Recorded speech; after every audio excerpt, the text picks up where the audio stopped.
तर मुंबई पोलीस आंदोलक मुलीचा विनयभंग करताना कॅमेऱ्यामध्ये कैद झाला रोहित पवार वर्षा गायकवाड यांच्याकडून आता व्हिडिओ ट्विट करण्यात आलाय।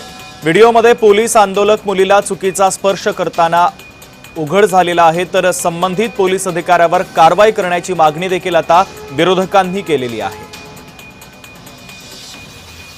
तर हा व्हिडिओ देखील आपण पाहतोय। वर्षा गायकवाड आणि रोहित पवार यांनी या व्हिडिओच्या संदर्भात आता अनेक सवाल उपस्थित केलेले आहेत। एक पोलीस हा सिव्हिल ड्रेसमध्ये एका मुलीचा आंदोलनाच्या दरम्यान विनयभंग करताना या व्हिडिओमध्ये पाहायला मिळत आहे। तर मुंबईत आंदोलनामध्ये विद्यार्थिनीचा पोलिसांकडून विनयभंग झाल्याचा व्हिडिओ रोहित पवारांनी ट्विट करत संताप व्यक्त केलेला आहे। या पोलिसांना पोलीस दलातून बडतर्फ करा, विनयभंगाचा गुन्हा दाखल करून गजाआड करा अशी मागणी आता रोहित पवारांनी केली आहे। तर रोहित पवारांनी या संदर्भात काय ट्विट केले आपण ते पाहतोय। हा व्हिडिओ बघून डोक्याची तिडीक उठली। कोण आहे हा नराधम? याच्या मुलीच्या वयाच्या मुलीसोबत हा किती किळसवाना कृत्य करतोय? हा पोलीस असेल तर पहिलं याला निलंबित नाही तर पोलीस दलातून बडतर्फ करा अशी मागणी रोहित पवार करतायत आणि विनयभंगाचा गुन्हा त्याच्यावर दाखल करून त्याला गजाआड करा असं रोहित पवारांनी म्हटलंय। एक वेगळी प्रतिष्ठा असलेला महाराष्ट्र पोलीस दलाला लागलेली ही कीड आहे।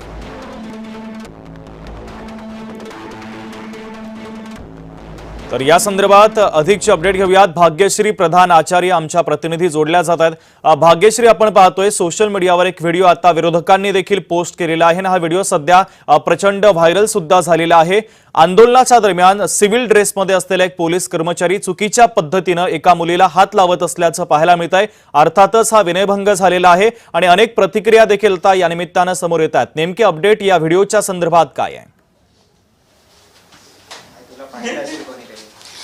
नक्कीच आपण जर बघितलं तर कालपासून एक पोलीस दलातले वेगवेगळे व्हिडिओ बाहेर येत आहेत। आपण जर बघितलं तर ड्रग्सच्या संदर्भातला देखील एक व्हिडिओ जो आहे तो बाहेर आला होता आणि ते पोलीस थेट विद्यार्थ्यांना धमकी देत होते की पुन्हा जर या परिसरामध्ये दिसलात तर तुमच्या पाकिटामध्ये पावडर टाकीन, म्हणजे तुमचं आयुष्य पूर्ण बर्बाद होईल, अशा पद्धतीची धमकी दिली। त्यानंतर जर आपण बघितलं तर काल त्याच्यावर ऍक्शन देखील घेण्यात आली।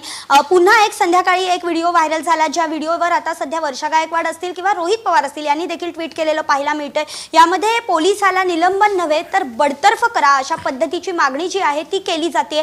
या सगळ्यामध्ये जर एक बघितलं तर तो जो पोलीस आहे तो अचानक आंदोलनस्थळी येतोय, धावत येतोय, काही मुलांना पकडण्याचा प्रयत्न करतोय, मात्र ती मुलं धावताना दिसतात त्या व्हिडिओत आणि हे सगळं होत असताना एक मुलगी मध्ये येते त्या मुलांना धरण्यासाठी आणि त्याच वेळी हा पोलीस त्या मुलीलाही धरायला कमी करत नाहीये आणि त्याला कळतंय की मुलगी आहे। त्याच्यानंतर खरं तर त्याने हात सोडणं अपेक्षित होतं, मात्र तरी देखील तो तसंच धरून बसलेला पाहायला मिळतो आणि हे जे पोलीस आहेत हे पोलीस महाशय भाग्यश्री, मी तुझ्याकडे पुन्हा एकदा येतोच। काँग्रेस प्रवक्ते सचिन सावंत आपल्याशी जोडले जात आहेत, त्यांची महत्त्वाची प्रतिक्रिया घेऊयात। सचिनजी, आपण हा व्हिडिओ पाहिला असेल। मुंबई पोलिसांचे गेल्या 2 दिवसात 2 वेगवेगळे चेहरे या व्हिडिओच्या माध्यमातून समोर येत आहेत आणि आता देखील या आंदोलनाच्या दरम्यान सिव्हिल ड्रेसमधील एक पोलीस कर्मचारी एका मुलीला चुकीच्या पद्धतीने स्पर्श करत असल्याचं या व्हिडिओच्या माध्यमातून आता स्पष्ट झालेलं आहे। तुमची नेमकी प्रतिक्रिया या संबंधित प्रकरणाच्या संदर्भातली काय आहे?